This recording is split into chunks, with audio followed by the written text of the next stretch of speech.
Yves, oder? Yves van der Pauze is So, good evening everybody. Wacht op 10 seconden. I'd like to welcome you to the presentation of these Matura papers. It's a pleasure to work with you, and you can be actually quite proud on your colleague, friend, and kid. That's what I wanted to say. So, I'm looking forward to those few moments. Thank you very much. Thank you very much. From my side, a warm welcome to everybody that took their time to come and watch my presentation. I truly appreciate it. As you can see, my topic is the state of flow, also known as flow states, peak performance, being in the zone, and many other words. Now, when I first started my journey on writing an essay, I was confronted with one very big question. Oscar, what even is the state of flow? So what I would do is, I would ask them what they'd like to do in their leisure time, and that's exactly what we're going to do now. So, my good friend Sandro, he is very fit, he does a lot of sports, he likes to jog, to play handball, but unfortunately, last year he injured his knee, and is now healed, and last week he ran a half marathon. And if you're a beginner in running, then a half marathon is quite a challenge, it's quite difficult. You cannot just run a half marathon like that. So that's why I want to ask you, what drove you, what fueled you through the run, and what made you think, okay, I'm going to run a half marathon? Tell me.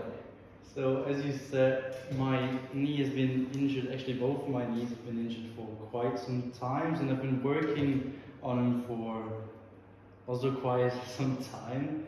Yeah. And then last Friday I felt pretty good about myself. I wanted to get up and do something, and that's why I decided to go for a run again after such a long time. And then I set myself a goal and I started running.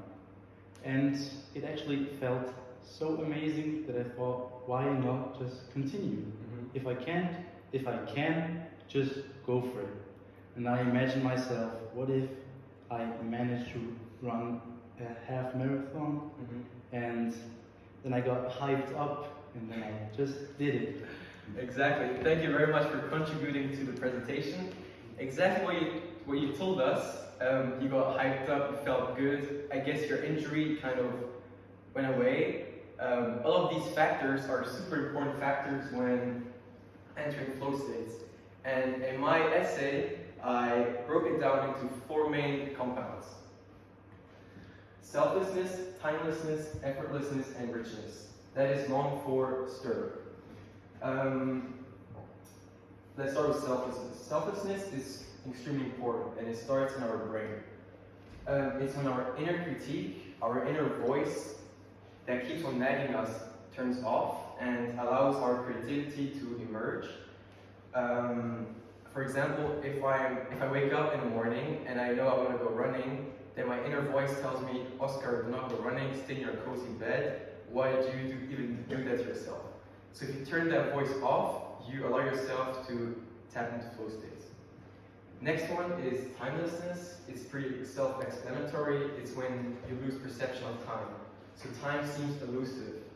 Time can seem condensed or prolonged. That means that, for example, a cliff diver, when executing his trick, he might feel all the rotation, his movements, slow motion.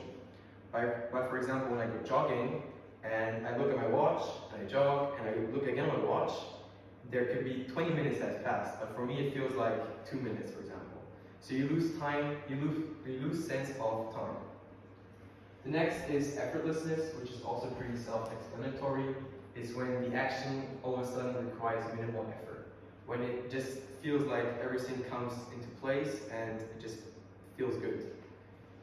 Richness is especially important when entering flow state in school, because all the information that is being processed in your brain is being processed and enriched. So everything that the teacher tells you, you see, you can like, as if you could see the numbers in your head, and it's better when you're studying. For example, when I'm jogging, I'd be jogging, and all of a sudden I perceive all the colors, the surroundings, much more bright, and for example, the trees could seem much more lush. Now you might wonder, okay, these are all the characteristics of flow, but how can is there a method where I can tap into flow just like that? Well, unfortunately, it's difficult to find a meta where it guarantees flow, but what you can do is you can precondition yourself and become more prone to enter flow states. And here we have the flow triggers. So these are the triggers that make your action more vulnerable to enter flow states. And in my essay, I mentioned more than just 3, but for the sake of the presentation, I chose the 3 triggers that for me were the most important ones to enter flow.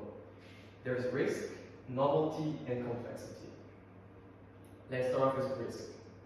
When you put yourself in a high risk situation, you also put yourself in a situation where there's high rewards. But at the same time, there are also high consequences. So you are forced in hyper-focus. For example, this guy that is jumping from the bridge, he might be standing in front of the bridge and he's hyper-focused and he's planning out his jump and what he will do in the air.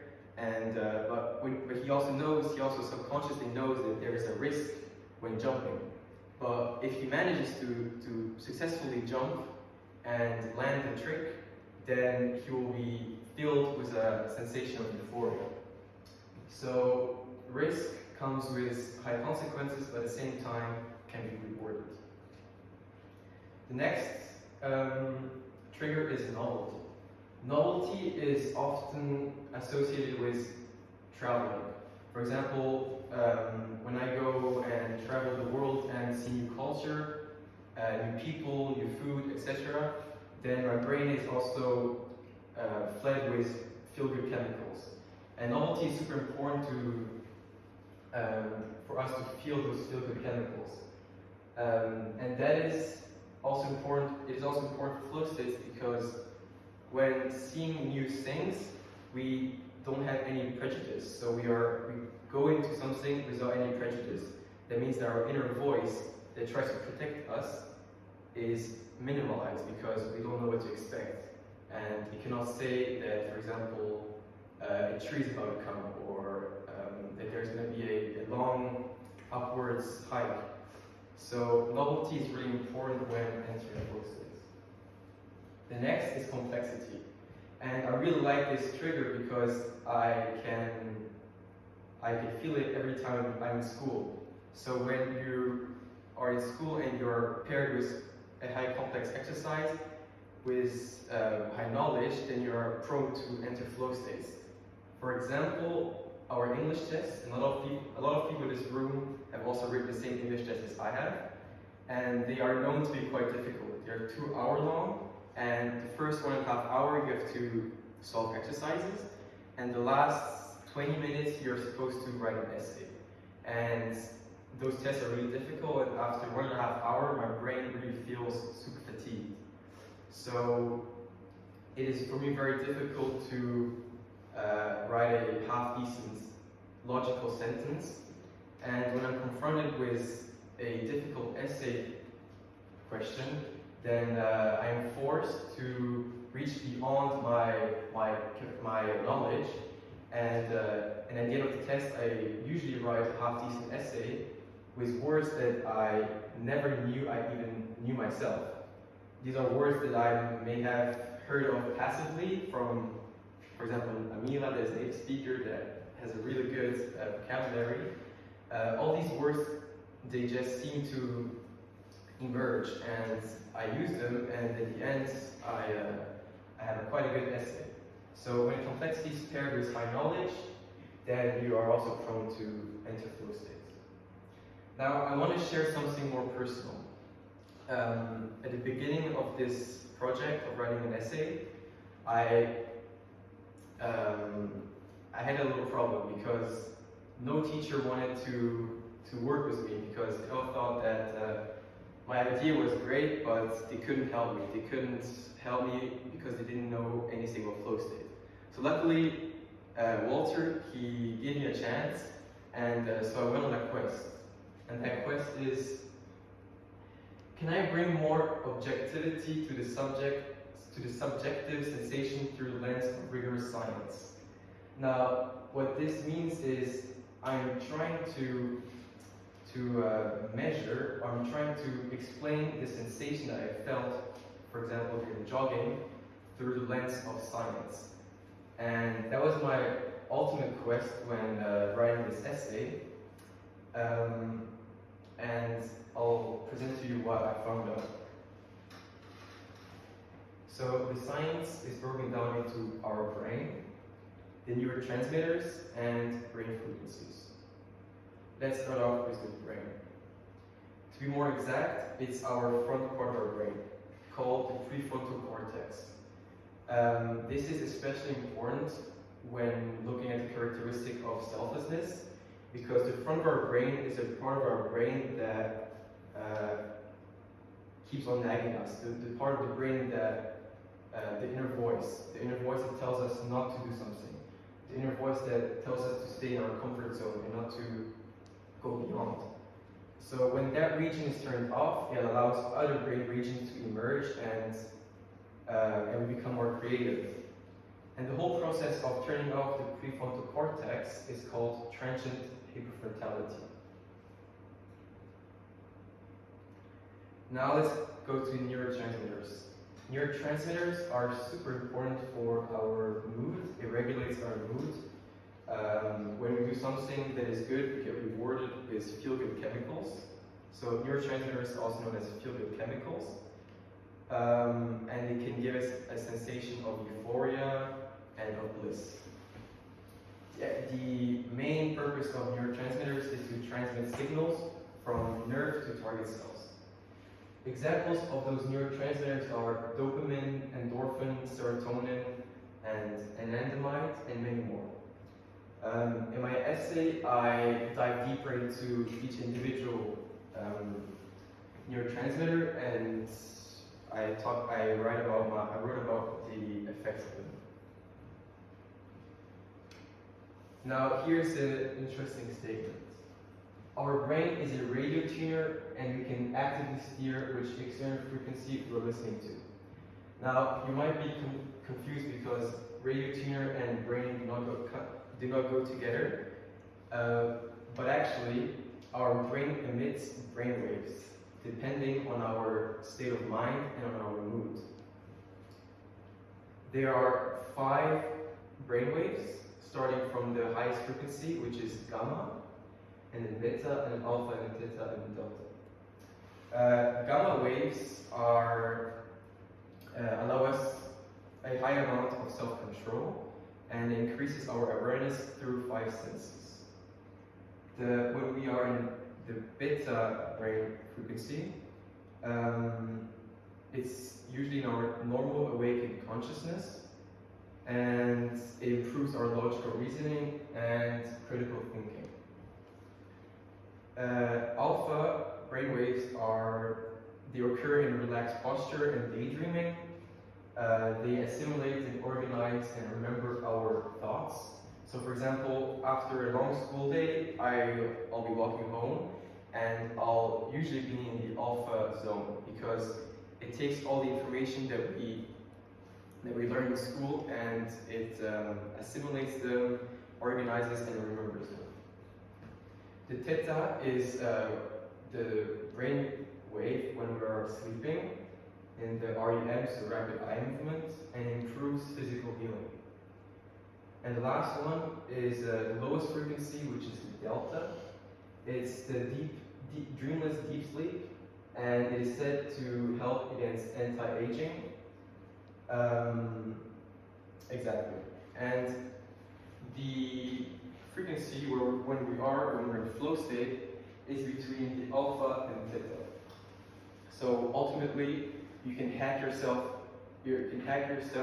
into flow states by entering the alpha and theta zone.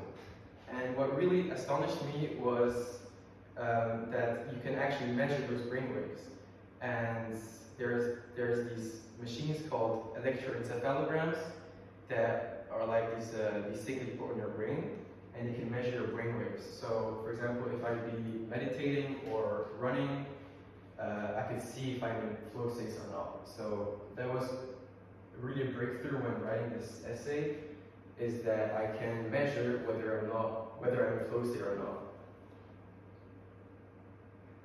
Now, the most important part, in my opinion, is why does flow state matter? Why is it important to imply flow state in our day-to-day life? Flow state is said to increase our productivity by 500% or more. So imagine working at a big corporate where everything counts, your productivity is super important, and if you could work 500% more, you could be doing much more.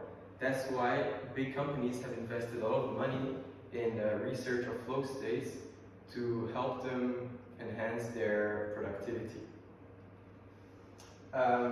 If we would apply flow state in school, students would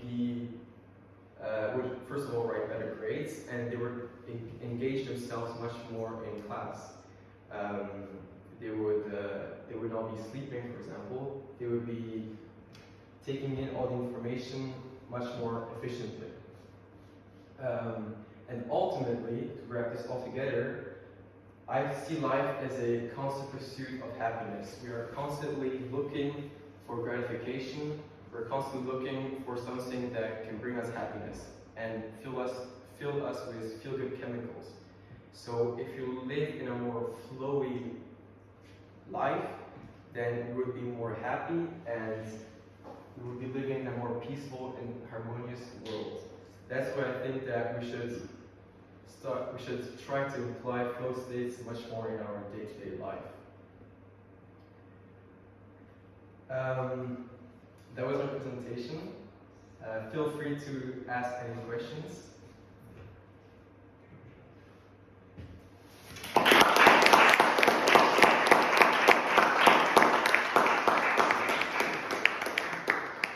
As you're a tutor, I have to ask you a question. So, on the one side there's flow and flow state, and on the other side there's self-optimization. Yeah. There's a thin line between it. Mm-hmm. How do I know on which path I'm walking? Because I think lots of people do self-optimization and miss flow. I see. Well, I see self-optimization more as a long-term goal and as ultimately finding a sustainable way to work more efficiently, more durable, and I think self-optimization can also be self-destructive. It can also be bad for oneself. One can also start, for example, burning out. And flow state for me is like the name says, it's a state. It's something that you tap into and tap out. It's not a long-term thing that you constantly try to be in. And flow state is usually not something that you are in a longer period of time. Something that you switch off and switch on. Yeah, so it's something like flow for flow's sake. Flow for flow's sake, isn't it? Yeah. Yeah. Yeah. Okay, I got it. Yeah. Any more questions? You know? While writing the intro papers, were you able to implement flow into writing it? Most definitely, yeah. I usually it was really like an experiment also for myself to find out what time and in which condition I can find flow states the easiest. For example, when I'm writing a test, I can easily tap into and tap out flow states. But when writing my essay, I had a hard time at the beginning because I was kind of overwhelmed with all of these things I had to do. But I've later found out that I'm most productive at around 10 p.m. and later So I always started riding very late, and I had the best time. Like I was listening to music, riding, entering flow, and it just felt really good. I would usually sometimes I'd even ride until 2, 3 a.m. So that was around my time where I tapped into flow the best. Any more questions? Yep. Did Dino caught up to you in the marathon? This was our marathon, and Dino bypassed me. Maybe when you were in post-its. Any more questions?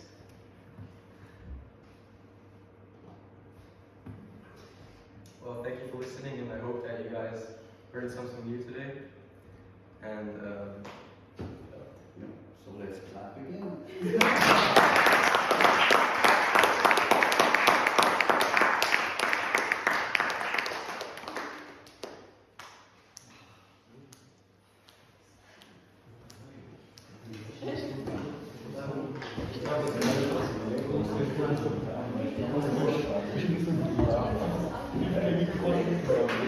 Ja, dat is